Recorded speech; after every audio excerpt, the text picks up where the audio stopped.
సుమన్ టీవీలో మీ business promotions కోసం ఈ కింది నెంబర్ను సంప్రదించగలరు.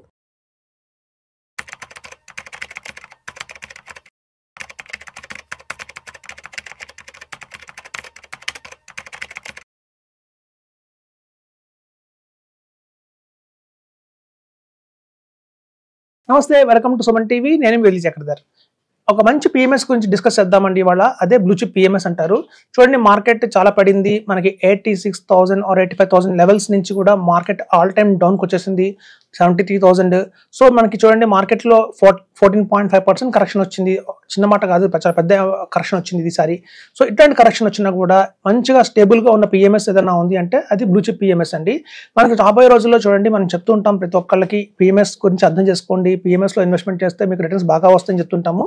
మన అప్పట్లో ఏంటంటే బుల్ రన్లో చూడండి, మ్యూచువల్ ఫండ్స్ కూడా చాలా మిడ్ క్యాప్, స్మాల్ క్యాప్ కావచ్చు, అవన్నీ కూడా రిటర్న్స్ ఎక్కువ ఇవ్వడంతో అందరూ కూడా అవి రిటర్న్స్ ఎక్కువ వస్తున్నాయి. 34%, 40%. ఈవెన్ మన మ్యూచువల్ ఫండ్స్లో కూడా 30%, 40% రిటర్న్ వస్తున్నప్పుడు మనం పిఎంఎస్ ఎందుకు వెళ్ళాలి అనుకున్నాము. కానీ ఇప్పుడు చూడండి, మార్కెట్లో డౌన్ అయిన తర్వాత చాలా మందికి అర్థమైంది ఏంటంటే అవి ఎంత ఫాస్ట్గా రిటర్న్ ఇచ్చాయో అంత ఫాస్ట్గా కూడా రిటర్న్ ఎవరోజు అయిన అవకాశం ఉంది. సో అట్లాగే మన క్వాలిటీ పిఎంఎస్ ఏదైతే ఉంటుందో, బ్లూ చిప్ పిఎంఎస్ ఏదైతే ఉంటుందో అందులో పెద్దగా డాంట్ అయితే జరగలేదండి. ఇంత మార్కెట్ ఫాల్లో కూడా అవి హార్డ్లీ 8% పడ్డాయి. సో ఇప్పుడు మీకు చెప్తానంటే ఒక మంచి పిఎంఎస్, బ్లూ చిప్ పిఎంఎస్. ఇందులో ఉన్న స్టాక్స్ ఎలా ఉంటాయి ముందు గమనించండి. చాలా మంది తెలియదు ఏంటంటే పోర్ట్ఫోలియో ఎలా ఉంటుంది, దీంట్లో ఏదన్నా మనకి ఏంటంటే చాలా మంది మైండ్లో ఒక రాంగ్ పర్సెప్షన్ ఉంది. ఒకటేంటంటే ఫస్ట్ ఏంటంటే వాళ్ళు ప్రాఫిట్ షేరింగ్ తీసుకుంటారు అని. ప్రాఫిట్ షేరింగ్ ఎవరు తీసుకోరండి. ప్రాఫిట్ షేరింగ్ అసలు చాలా కంపెనీస్ తీసుకోవడం మానేసాయి. అది ఒక మిత్ అంతే. No profit sharing. మీకు ఎంత ప్రాఫిట్ వస్తే అంత ప్రాఫిట్ మీకే ఇస్తారు. అలాగే చర్నింగ్ మీద ట్యాక్స్ ఎక్కువ పడుతుంది అనుకుంటారు. ఇది ఒక మళ్ళీ భ్రమ ఉంది. చర్నింగ్ ఎప్పుడు ఇయర్లీ వన్స్ ఒకసారి చేస్తారండి కొన్ని పిఎంఎస్ఎస్. మనం డిస్కస్ చేయబోయే బ్లూ చిప్ పిఎంఎస్ ఏదైతే ఉందో ఇందులో churning only once in year జరుగుతుంది. కాబట్టి మీకు పెద్దగా ట్యాక్స్ కూడా పడదు. సో ఇట్లాంటి ఒక మంచి పిఎంఎస్, ఒక బ్లూ చిప్ పిఎంఎస్లో ఇలాంటి స్టాక్స్, ఎలాంటి స్టాక్స్ ఉంటాయో మనం ఇప్పుడు డిస్కస్ చేద్దామండి. చూడండి, ఇప్పుడు పిఎంఎస్లో వచ్చి 20 స్టాక్స్ అయితే ఉంటాయి. మీరు ఒక పెన్ పేపర్ తీసుకు రాసుకోండి, నేను చెప్తుంటాను. సో ఇట్లాంటి పిఎంఎస్లో మీకు చూడండి, ఒక ఫార్మా కంపెనీ చూడండి, ఒక సెక్టర్స్ కూడా అందులో కూడా సెక్టర్గా డివైడ్ చేస్తారు. ఒక సెక్టర్ తీసుకుందాం. ఫస్ట్ మనం ఫార్మా అండ్ అగ్రికల్చర్ సెక్టర్ తీసుకుందాం. ఇట్లాంటి ఫార్మా అండ్ అగ్రికల్చర్ సెక్టర్లో అబౌట్ ఇండియా అంటే చాలా మందికి తెలుసండి, మంచి కంపెనీ అది. ఇప్పుడు థైరానామ్ మన టాబ్లెట్లు ఏవైతే ఉన్నాయో, ప్రతి ఒక్క మనిషికి థైరాయిడ్, వాళ్ళు ఎవరి ఫ్యామిలీ ఒక థైరాయిడ్ పర్సన్ ఉన్నారు. మనం ఎవ్రీ మార్నింగ్ లేవగానే థైరానామ్ టాబ్లెట్ వేసుకుంటాం. సో అలాంటి థైరానాము, అలా డి విటమిన్ టాబ్లెట్స్ కూడా వాళ్ళు తయారు చేస్తారు. సో అబౌట్ ఇండియా మంచి కంపెనీ. సో అట్లాంటి అబౌట్ ఇండియా ఒక కంపెనీ. అలాగే ఒక సన్ ఫార్మా తీసుకున్నారు వాళ్ళు. So Sun Pharma, about India. అలాగే చూడండి, బయర్ క్రాప్ సైన్స్ లిమిటెడ్ అంటారు. ఈ బయర్ అనేది ఏంటంటే మనకి ఈ పెస్టిసైడ్స్ తయారు చేసే కంపెనీ అంటది. సో అగ్రికల్చర్లో మనకు తెలుసు, India is agriculture driven country అని. సో మనకి ఎంత పెస్టిసైడ్స్ వాడతామో మనకు తెలుసు, దాని గురించి చెప్పక్కర్లా. అలాంటి అందులో కూడా మంచి కంపెనీ ఉంది. అలాగే కోరమండల్ ఇంటర్నేషనల్ కంపెనీ ఉందండి. వాళ్ళు కూడా మన పెస్టిసైడ్స్ అలాంటివి తయారు చేస్తుంటారు. సో ఇవండి ఒక ఫార్మా అగ్రికల్చర్ కంపెనీ సెక్టర్ సంబంధించి ఈ 4 ఫండ్స్ని, స్టాక్స్ని వాళ్ళు తీసుకున్నారు. మనకి అబౌట్ ఇండియా ఒకటి, సన్ ఫార్మా ఒకటి, బయర్ కార్ప్ సైన్స్ లిమిటెడ్ ఒకటి, కోరమండల్ ఇంటర్నేషనల్ ఒకటి. సో ఇదండి ఒక ఫార్మా సంబంధించి. అలాగే ఎఫ్ఎంజిసి అంటే fast moving consumer goods. So ఆ కేటగిరీ కింద వచ్చే 4 కంపెనీస్ ఏంటంటే బ్రిటానియా అండి. మనందరికీ తెలుసు, బ్రిటానియా మనం ఎవ్రీడే వాడుతుంటాము. సో బ్రిటానియా, అలాగే ఐటీసీ మనందరికీ తెలుసు ఎంత స్ట్రాంగ్ కంపెనీయో. సో ఐటీసీలో మీకు చూస్తే సన్ఫిస్ట్ బిస్కెట్స్ కావచ్చు, అలాగే ఆశీర్వాద్ గోధుమ పిండి కావచ్చు. అలాగే మీకు చూస్తే ఐటీసీ అనేది టొబాకోకి చాలా ఫేమస్ అని తెలుసు మీ అందరికీ. సో అట్లాంటి క్లాస్మేట్ అని వాళ్ళ నోట్బుక్స్ కూడా ఉన్నాయి. సో ఇవన్నీ కూడా కలిపి మనకు ఐటీసీ కిందకి వస్తాయండి. సో ఎఫ్ఎంజిసిలో వాళ్ళు బ్రిటానియా, ఐటీసీ, అలాగే Colgate Palmolive. So Colgate Palmolive అంటే మీకు తెలుసు, కోల్గేట్ పేస్ట్ లేకుండా అసలు ప్రతి ఇంట్లోనూ కోల్గేట్ పేస్ట్ ఉంటుంది. సో అట్లాంటి మంచి కంపెనీస్లో ఇన్వెస్ట్ చేస్తారండి. అలాగే మ్యారికో అని. ఇప్పుడు మీరు చూడండి, మ్యారికో అంటే మన పారాషూట్ కొబ్బరి నూనె. అలాగే మీకు సఫోలా వాళ్ళది, సఫోలా ఆయిల్. సో ఇట్లాంటి కంపెనీ అండి. సో ఈ ఎఫ్ఎంజిసి కింద ఈ 4 స్టాక్స్లో వాళ్ళు ఇన్వెస్ట్ చేశారండి. సో సన్ ఫార్మా, మీకు Britannia, ITC, Colgate Palmolive, Marico, ఇవి ఫాస్ట్ మూవింగ్ కన్సూమర్ గుడ్స్ కింద కేటగిరీ కింద పెట్టిన స్టాక్స్.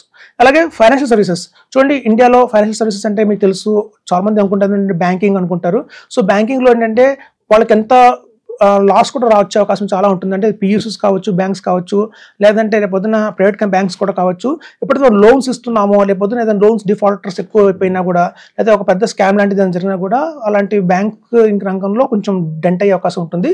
కాబట్టి జనరల్గా పిఎంఎస్ఎస్లో, అలాగే లార్జ్ క్యాప్ పిఎంఎస్ఎస్, బ్లూ చిప్ పిఎంఎస్ఎస్లో వాళ్ళు బ్యాంకింగ్కి ఎక్కువ ఇంపార్టెన్స్ ఇవ్వరండి. అదర్ దాన్ దట్ వాళ్ళు ఫైనాన్షియల్ సర్వీసెస్కి ఎక్కువ ఇంపార్టెన్స్ ఇస్తారు. మీకు అందులో చూస్తే మీకు చూస్తుంటే క్యాంప్స్ ఉందండి. క్యాంప్స్ మీకు తెలుసు, కంపెనీ మనకి ఈ క్యాంప్స్ అనేది ప్రతి ఒక్క మ్యూచువల్ ఫండ్ హౌస్కి రిజిస్ట్రార్స్ వాళ్ళే. చాలా ఇప్పుడు ఇండియాలో ఉన్న 56 మ్యూచువల్ ఫండ్ కంపెనీస్ ఉన్నాయంటే ఆల్మోస్ట్ 26 మ్యూచువల్ ఫండ్ కంపెనీస్కి రిజిస్ట్రార్స్ క్యాంప్స్ వాళ్ళే ఉంటారు. సో అట్లాంటి క్యాంప్స్కి చూడండి, వాళ్ళకి ఏంటంటే ప్రాఫిట్ ఓరియంటెడ్ కంపెనీ కాదు, సర్వీస్ ఓరియంటెడ్ కంపెనీ. మనకి ప్రాఫిట్ వచ్చినా వాళ్ళు యూనిట్స్ అలాట్ చేస్తారు, లేకపోతే మనం అమ్ముకున్న యూనిట్స్ అలాట్ చేస్తుంటారు. సో సర్వీస్ ఓరియంటెడ్ కంపెనీ కాబట్టి అది ఎప్పుడు ప్రాఫిట్లోనే ఉంటుంది తప్ప లాస్ మేకింగ్ ఉండదు. సో క్యాంప్స్ ఒకటి, అలా క్రిసిల్ రేటింగ్ ఉంటుందండి. క్రిసిల్ మీ అందరూ తెలిసిన కంపెనీయే. సో క్రిసిల్ వాళ్ళ రేటింగ్ ప్రతి ఒక్కళ్ళు తీసుకోవాల్సిందే. వాళ్ళు ఇచ్చే బాండ్స్, ఏదైనా బాండ్ కొనాలి అంటే ఫస్ట్ ఆఫ్ ఆల్ మనం చూడాల్సింది క్రిసిల్ రేటింగ్ ఎంత ఉంది దానికి అనేసి. సో అలాంటి క్రిసిల్ కంపెనీ ఒకటి. అలాగే నిప్పాన్ ఏఎంసీ అండి. ఇప్పుడు ఏఎంసీ మ్యూచువల్ ఫండ్ కంపెనీస్లో ఇండియాలో నెంబర్ 1 నెంబర్ 2 ఏవి అంటే కనుక కళ్ళు మూసుకొని చెప్పొచ్చు అండి, నిప్పాన్ అండ్ హెచ్డిఎఫ్సి అని. మీకు తెలుసు నిప్పాన్ ఇండియా ఎంత స్ట్రాంగ్గా ఉంటుందో అట్లాంటి కంపెనీ. సో అట్లాంటి నిప్పాన్ ఏఎంసీ. అలాగే నెక్స్ట్ బెస్ట్ వచ్చి హెచ్డిఎఫ్సి. మనకి ఇండియాలో ఎక్కువ కార్పస్ మెయింటైన్ చేస్తుంది వీళ్ళిద్దరేనండి. సో తర్వాత ఎస్బీఐ వస్తుంది. So Nippon AMC, HDFC AMC లాంటి కంపెనీస్లో కూడా స్టాక్స్. సో ఫైనాన్షియల్ సర్వీసెస్ కింద వీళ్ళు తీసుకుంది ఏంటంటేనండి క్యాంప్స్, క్రిసిల్, నిప్పాన్ ఏఎంసీ, అలాగే హెచ్డిఎఫ్సి ఏఎంసీ. సో ఇదండి క్యాంప్స్ మన ఫైనాన్షియల్ సర్వీసెస్ కింద. అలాగే సాఫ్ట్వేర్ పరంగా చూద్దాం. సో ఈ సాఫ్ట్వేర్లో వచ్చేసి మనకి చూడండి, అందరూ టీసీఎస్ పెద్ద కంపెనీ మనకు తెలిసిందే, దాని గురించి చెప్పవలసిన డిస్కషన్ కూడా ఏం లేదు. అలాగే మైండ్ట్రీ. సో ఎల్ఎన్టీ వాళ్ళు దీన్ని తీసుకున్నారండి మైండ్ట్రీని. ఒకప్పుడు ఏంటంటే మైండ్ట్రీ కంపెనీ చాలా మంచి company, software company, Bengaluru based company. దాన్ని ఎల్ఎన్టీ వాళ్ళు టేక్అవుట్ చేశారు. సో ఎల్టీఐ అంటే ఎల్ఎన్టీ వాళ్ళ ఇన్ఫోటెక్ కంపెనీ ఉంది, అది తీసేసుకుంది మైండ్ట్రీని. సో వాళ్ళ స్టాక్స్ అండి, చాలా మంచి స్టాక్స్. ఇప్పుడు చూడండి కోర్ ఫైనాన్స్ కంపెనీ ఉంది, అది కూడా చాలా బాగుంటుంది. సో అదండి మనకి వచ్చేసి ఈ సాఫ్ట్వేర్ రంగంలో ఉన్న మంచి మంచి కంపెనీలు. అలాగే మనకి చూడండి ఆటో కంపెనీస్. ఆటో వచ్చేసరికి బజాజ్ ఆటో ఉంటుంది. సో బజాజ్ ఆటో ఒకటి, క్యూమిన్స్ ఇండియా ఒకటి, వాళ్ళు ఇంజిన్స్ తయారు చేస్తుంటారు మోస్ట్ ప్రాబబ్లీ. సో అట్లాంటి కంపెనీస్లో కూడా ఇన్వెస్ట్ చేస్తారండి వాళ్ళ ఆటో సెక్టర్ కింద. అలాగే మనకి పిఎస్యూస్ కింద వచ్చేసి యాక్చువల్గా ఏంటంటే ఇప్పుడు హిందుస్థాన్ ఏరోనాటిక్స్ లిమిటెడ్ అండి. ఇప్పుడు మన పబ్లిక్ సెక్టర్ కంపెనీస్ ఏవైతే ఉన్నాయో, మనకి హిందుస్థాన్ ఏరోనాటిక్ అంటే మీకు తెలుసు డిఫెన్స్ ఎంత ఇంపార్టెంట్ ఇవాళ రేపు ప్రపంచంలో యుద్ధాలు జరుగుతున్నాయి. సో చాలా కంట్రీస్కి కూడా ఇప్పుడు మనం డిఫెన్స్లో కూడా సపోర్ట్ చేస్తున్నాము, ఎక్స్పోర్ట్ చేస్తూ. సో మనకి హిందుస్థాన్ ఏరోనాటిక్స్ కూడా ఒక మంచి కంపెనీ అండి మనకి.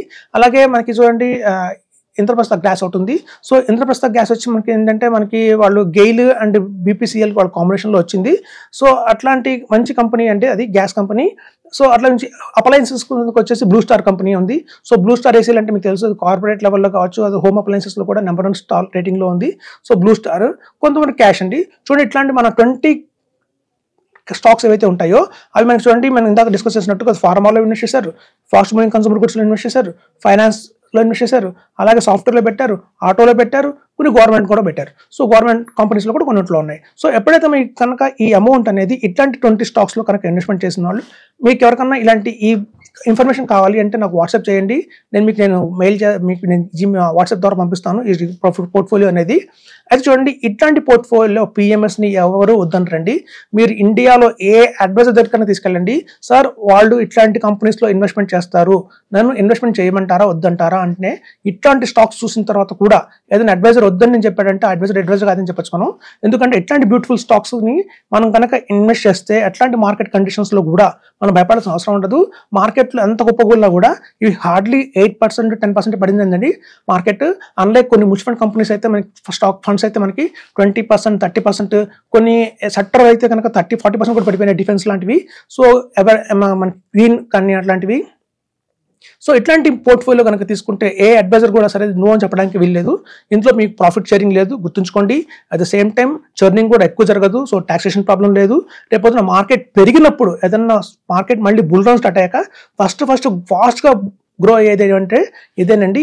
ఇట్లాంటి స్టాక్స్ని ఈవెన్ ఫారెన్ ఇన్వెస్టర్స్ కూడా ఎక్కువ కొనేది ఇలాంటి స్టాక్స్ అనండి. ఫారెన్ ఇన్వెస్టర్స్ ఎప్పుడు కూడా ఎఫ్ఐఎస్ మళ్ళీ ఇండియాకి వచ్చారు అంటే మాత్రం వాళ్ళు మిడ్ క్యాప్ స్మాల్ క్యాప్ జోలికి పోరండి. వాళ్ళు కంపల్సరీగా కొనేది లార్జ్ క్యాప్ కంపెనీసే. సో ఇట్లాంటి లార్జ్ క్యాప్ కంపెనీస్లో కనుక ఇన్వెస్ట్మెంట్ చేస్తే చూడండి, లార్జ్ క్యాప్ కంపెనీస్ అనేవి మ్యూచువల్ ఫండ్స్లో వేరుగా ఉంటాయి, పిఎంఎస్లో వేరుగా ఉంటుంది.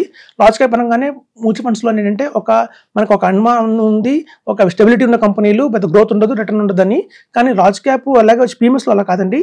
అందులో కంపెనీస్ ఉంటాయి కానివ్వండి, మంచి స్ట్రాంగ్ కంపెనీస్ ఉంటాయి కానివ్వండి, అవన్నీ టాక్సేషన్ అయిన కంపెనీస్ కావు, గ్రోత్ ఉన్న కంపెనీస్. సో ఇట్లాంటి కంపెనీస్లో కనుక ఇన్వెస్ట్మెంట్ చేస్తే మనం పెట్టిన 50 crores కూడా మనకి వితిన్ 4.5 yearsలో డబుల్ అవుతుంది. 20 years కనుక ఇట్లాంటి పోర్ట్ఫోలియో మీరు కంటిన్యూ చేసుకున్నారంటే 20 crores వచ్చే అవకాశం కూడా ఉందండి. సో మళ్ళీ చెప్తున్నాము. సో పిఎంఎస్ని అర్థం చేసుకోండి. ఇందులో ఏవి ప్రాఫిట్ షేరింగ్ ఉండదు. ఇందులో చూడండి 2.5% మనకి ఎక్స్పెన్స్ రేషియో ఉంటుంది ఇనిషియల్గా. అది కనుక మీకు 2 crores మీ వాల్యూ పెరిగింది అంటే మాత్రం 2% తగ్గిస్తారు వాళ్ళు, 2% వచ్చేస్తుంది మీ ఎక్స్పెన్స్ రేషియో. సో కాబట్టి ఎక్స్పెన్స్ రేషియో తక్కువ, ప్రాఫిట్ షేరింగ్ లేదు, టాక్సేషన్ ప్రాబ్లం ఉండదు. ఈవెన్ మీకు ఏంటంటే ఐటీసీ లాంటి కంపెనీస్ ఉన్నాయి కాబట్టి డివిడెండ్ ఇన్కమ్ కూడా మీకు చాలా ఎక్కువ వస్తుంది ఇట్లాంటి కంపెనీస్లో ఇన్వెస్ట్ చేయడం వల్ల. సో మీకు ఎవరికైనా కావాలంటే ఇట్లాంటి పోర్ట్ఫోలియోని నేను మీకు పంపిస్తాను మీ వాట్సాప్కి. సో ఇదండి మనం ఎవరు కూడా దీన్ని నో అని చెప్పడానికి వీలే లేదు. అట్లాంటి పర్ఫెక్ట్ ఉన్న మనకి చూస్తే స్టాక్స్ వస్తే మీరు అర్థం చేసుకుంటారు. సో ఇట్లాంటి స్టాక్స్లో కనుక మనం ఇన్వెస్ట్మెంట్ చేస్తే బుల్ రన్ చూసామంటే 18% రిటర్న్ ఇచ్చింది ఆల్మోస్ట్ ఇట్లాంటి పోర్ట్ఫోలియో. మనకి కొంచెం యావరేజ్గా 15% ఈజీగా వస్తుంది. మార్కెట్ పడినప్పుడు కూడా స్వల్పంగా మార్కెట్ పెడితే -2% 1% పడుతుందండి అంతే. అదే మార్కెట్ ఇట్లాంటి డ్రాస్టిక్ ఫాల్ వచ్చినప్పుడు కూడా మనకి -8% తో సపోర్ట్ లెవెల్లో ఉంది. సో కాబట్టి ఇదండి మంచిగా అర్థం చేసుకోండి పిఎంఎస్ అంటే ఏంటో. ఇట్లాంటి పోర్ట్ఫోలియో కనుక మీరు ఇన్వెస్ట్మెంట్ చేస్తే మీరే కాదు నెక్స్ట్ 3-4 జనరేషన్స్ కూడా హ్యాపీగా ఉండొచ్చని చెప్తున్నాను. Thank you.